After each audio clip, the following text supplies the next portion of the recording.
पिला माने आम आज गोटे गप पढ़ा सुनीतार सपन है।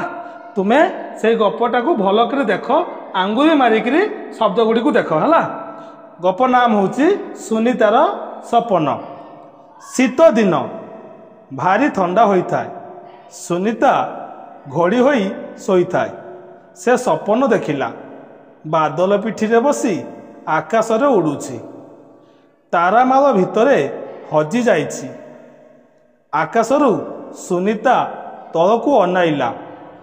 ता मुंड घूरीगला। निदरू उठी देखिला बेलकू से झाଳରେ भिजी जाइछि। एबे मु पढ़िबी तुमे भी पढ़िब है। समस्ते पढ़ सुनीतार सपन। शीत दिन भारी ठंडा होता है। सुनीता घोड़ी होई सोई थाए। से सपन देखिला बादल पिठी रे बसी आकाश रे उड़ुछि। तारामाल भितरे हजि जाइछि।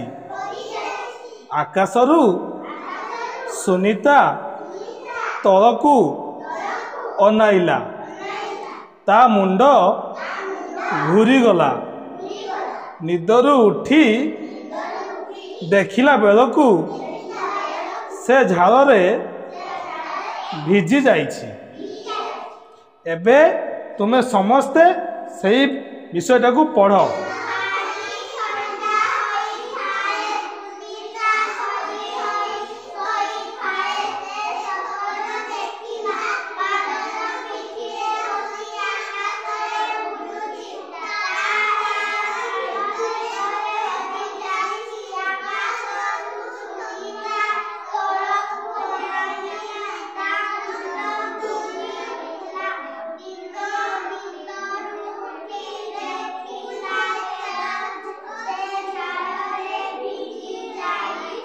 एबे तुम्हें जन जन कर पढ़।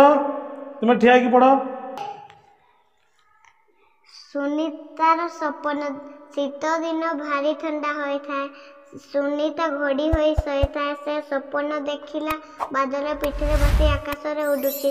तारामाल भितरे हजि जाइछि। आकाशरू सुनीता तलकू अनाइला। ता मुंड घूरीगला। निदरू उठी देखिला बेलकू से झाଳରେ भिजी जाइछि।